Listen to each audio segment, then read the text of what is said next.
Assalamualaikum warahmatullahi wabarakatuh. Perkenalkan, nama saya Figur Praja Paramadita, NIM 1818295. Di sini saya akan mempresentasikan progres atau pengerjaan tugas dari pertemuan 1 sampai pertemuan 4. Yang pertama pada tugas 1 yaitu ada pendaftaran grup WhatsApp dan GitLab. Di sini terdapat dua gambar, yaitu gambar 1 merupakan tugas yang sudah saya kerjakan, yaitu mendaftar grup WhatsApp RPL. Kemudian untuk gambar 2 merupakan pendaftaran akun GitLab saya yang telah berhasil untuk didaftarkan. Kemudian untuk tugas kedua yaitu ada pendaftaran judul aplikasi dan persiapan peralatan dan lingkungan pengembangan PL. Di sini ada yang pertama pendaftaran judul aplikasi. Pada gambar berikut merupakan judul saya yang sudah saya submit menggunakan Google Form melalui media e-learning. Di sini tertera dengan tanda biru. Saya mendaftarkan aplikasi dengan judul sistem atau aplikasi manajemen barang atau stok toko. Kemudian yang kedua ada persiapan peralatan dan lingkungan pengembangan perangkat lunak. Pada tugas yang sudah saya buat ini, saya membuat beberapa list seperti yang disarankan atau diminta oleh Bapak Ali Tarmuji, yaitu yang pertama di sebelah kiri ada gambar foto laptop dan saya sendiri.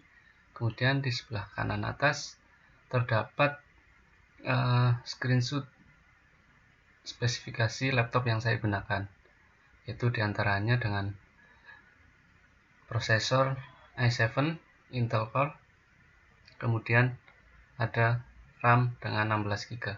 Kemudian di bawahnya ada tampilan desktop dan aplikasi-aplikasi yang telah saya pasang untuk mendukung pengembangan project. Kemudian untuk tugas 3 ada pembuatan project di GitLab dan invite dosen Pak Ali Tarmuji. Pada gambar di bawah ini merupakan screenshot tugas yang sudah saya kerjakan pada beberapa waktu yang lalu, yaitu antaranya yang di sebelah kanan merupakan tampilan atau project yang baru saya buat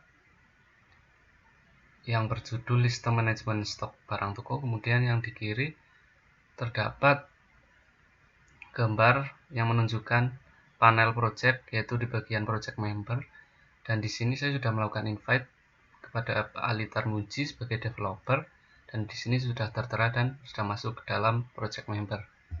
Kemudian untuk tugas keempat, menyusun analisis kebutuhan pengembangan dan rancangan aplikasi. Untuk yang pertama itu analisis kebutuhan sistem, ada kebutuhan fungsional. Jadi kebutuhan fungsional yang diperlukan dalam pembuatan sistem web manajemen barang terdapat pada tabel berikut, yaitu kebutuhan fungsional nomor 1, sistem dapat melakukan input, edit, delete, dan data menu yang dipilih. Kemudian yang kedua, sistem dapat menyimpan data barang, dan ketiga, sistem dapat menyimpan data admin. Untuk berikutnya ada kebutuhan non fungsional, yaitu ada availability, yaitu aplikasi dapat digunakan atau harus hidup selama 12 jam. Ada ergonomi, sistem memiliki tampilan datar muka yang mudah dipahami, konsisten, dan ada feedback yang informatif. Kemudian untuk yang ketiga ada portability. Yang dimaksud portability yaitu dibuat di platform PC dan bisa digunakan dengan PC, digunakan atau diakses. Kemudian yang terakhir ada memori, yaitu besarnya program dari sistem saya maksimal yaitu 500 MB. Kemudian ada analisis kebutuhan hardware.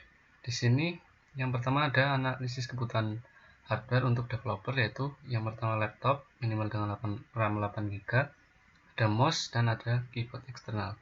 Untuk klien, yang pertama ada laptop atau komputer, smartphone. Yang kedua ada smartphone yang terdapat aplikasi web browser. Kemudian yang ketiga ada analisis kebutuhan software. Terdapat dua di sini, yaitu untuk developer yang berisikan software Sublime Text, SAM, MySQL, Google Chrome, dan jaringan internet, dan lain-lain. Kemudian yang kedua ada untuk klien yang berisikan jaringan internet dan Google Chrome. Kemudian selanjutnya ada analisis kebutuhan database. Di sini dalam analisis kebutuhan database, untuk yang pertama karakteristik storage, program saya memiliki karakteristik storage yang pertama konsisten dan kuat, dan dua daya tahan. Yang dimaksud konsisten dan kuat yaitu saat permintaan baca dibuat, objek storage selalu menyajikan salinan terbaru dari data yang ditulis ke sistem. Kemudian yang kedua daya tahan. Penjelasan dari daya tahan yaitu objek storage secara aktif memantau integritas data menggunakan checksum dan secara otomatis mendeteksi dan memperbaiki data yang rusak, yang akan secara aktif memantau dan memastikan redundansi data. Jika kehilangan redundansi terdeteksi, objek storage akan secara otomatis membuat lebih banyak salinan data. Yang kedua, tipe DPSM. Dalam proyek saya, tipe DPSM yang saya gunakan yaitu Relational Database, model yang paling sering digunakan karena kemudahannya. Relational Database yaitu model yang disimpan dalam struktur tetap dan dapat diutak-atik menggunakan SQL. Kemudian ada selanjutnya analisis kebutuhan prosedur. Di sini terdapat tabel proses bisnis yang bisa dilihat, ada gambar di atas. Kemudian yang kedua ada tata cara sistem, yaitu admin login pada halaman login, kemudian masuk halaman utama untuk memilih menu, tambah data barang stok, menghapus atau edit data barang stok, kemudian simpan untuk menyimpan dalam sistem. Demikian presentasi progres dan tugas dari pertemuan 1 dan keempat. Mungkin cukup sekian presentasi dari saya. Terima kasih. Assalamualaikum warahmatullahi wabarakatuh.